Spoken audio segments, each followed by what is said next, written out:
Ballycastle, County Antrim. For many, it's the Old Lammas Fair or a day trip during the summer.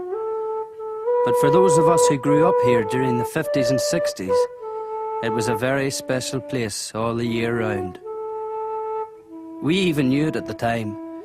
We really had two little towns to belong to, each with its own character. The market town and the seaside resort, joined together by a graceful tree-lined avenue open to the hills at one side. The sun didn't shine every day, but it appeared often enough to keep us happy.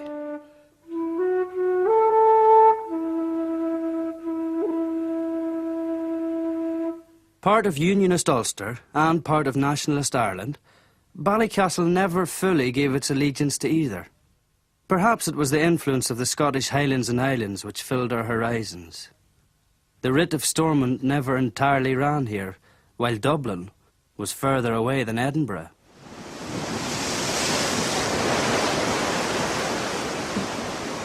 When winter storms from the Atlantic Ocean swept across the bay, cutting off the harbour to all shipping, the flimsy power lines came down and blizzards blocked the roads. We got out the candles, the paraffin and the tilly lamps and functioned perfectly well as an almost self-contained community. We took pride in our fine schools, which unfortunately were to educate so many of us for export. We were taught our local history, even if it wasn't on the curriculum.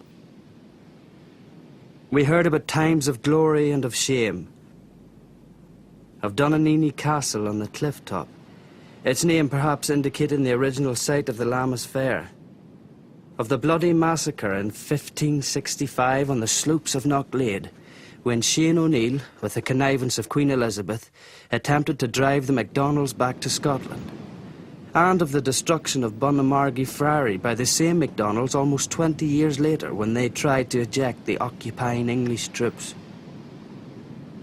We knew the stories of Julia McQuillan, the Black Nun of Bunnamargy. On dark winter's nights, our bicycles sped past to the sound of plain chant as the wind blew through the telephone wires.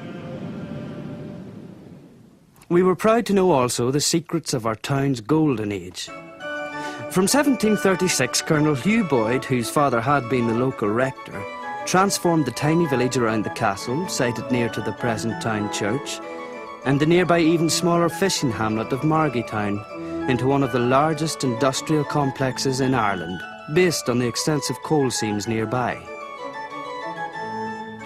He diverted 2 rivers to allow construction of a fine enclosed harbour on the site of the tennis courts, capable of holding up to 40 ships, with an extended quay alongside for loading and unloading. An outer harbour provided a safe approach and anchorage, and the narrow channel between the basins was crossed by a lifting bridge. A wooden wagonway used in the harbour construction was probably the earliest railway in Ireland. It was later extended to the colliery using a bridge over the Margy River. His enterprises included a salt works at the Pans Rocks, coal mines, a brewery, ironworks, soap works, bleach works, tannery, weaving sheds, several water mills, an inn, and a huge conical kiln on Glass Island for the manufacture of crown glass and bottles. So much trade was done in the port that a customs house was opened. Hugh Boyd, who built his manor house on the quayside in the midst of his enterprises, had an interest in architecture and may have designed his own church, Holy Trinity on the Diamond. Sadly for Ballycastle, he died in 1765. Without his drive and control, most of the industries soon failed. The ships departed and the harbour silted up. Some prosperity returned in the next century, with the town becoming a market and trading centre for the surrounding area. Completion of the coast road helped to bring tourists to the new hotels. Quarrying and export of iron ore and stone continued, with several substantial piers being constructed around the coast. Ballycastle limestone had a high reputation as a building material and was used in the facades of Mussenden Temple, Downhill Castle, and many other fine buildings. coal mining continued. But as the best seams became exhausted, the coal got a bad reputation for slate content. Many of the mines were very wet, requiring expensive pumping. And there was always a danger to miners of roof collapse.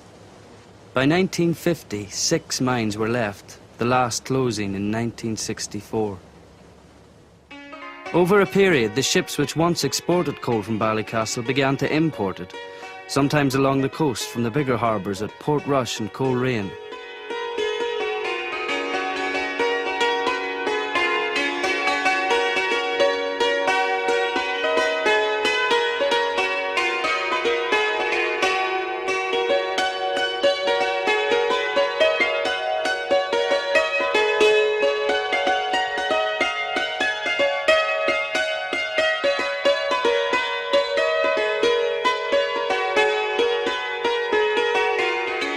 These ships were unloaded at a new pier onto motor lorries belonging to Nichols Coal and Timber Yard.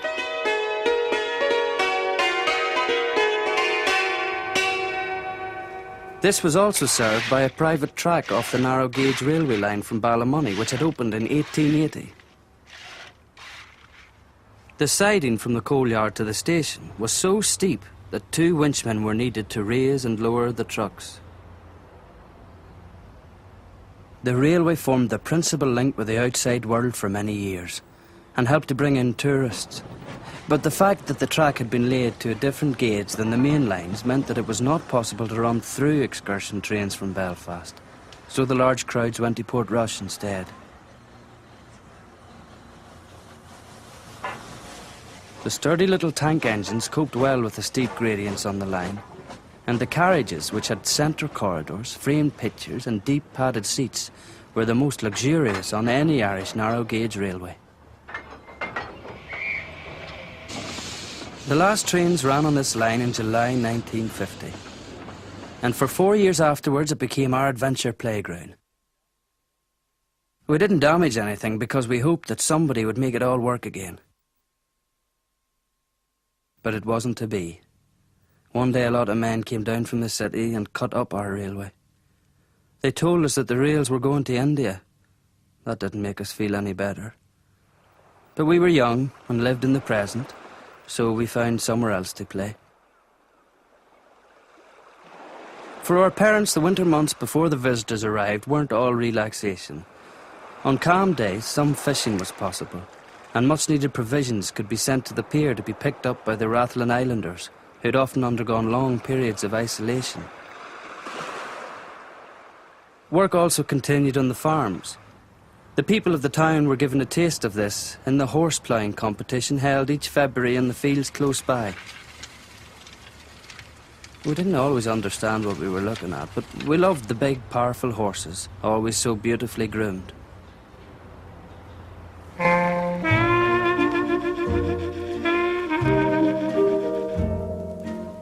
We occasionally had uninvited visitors, cast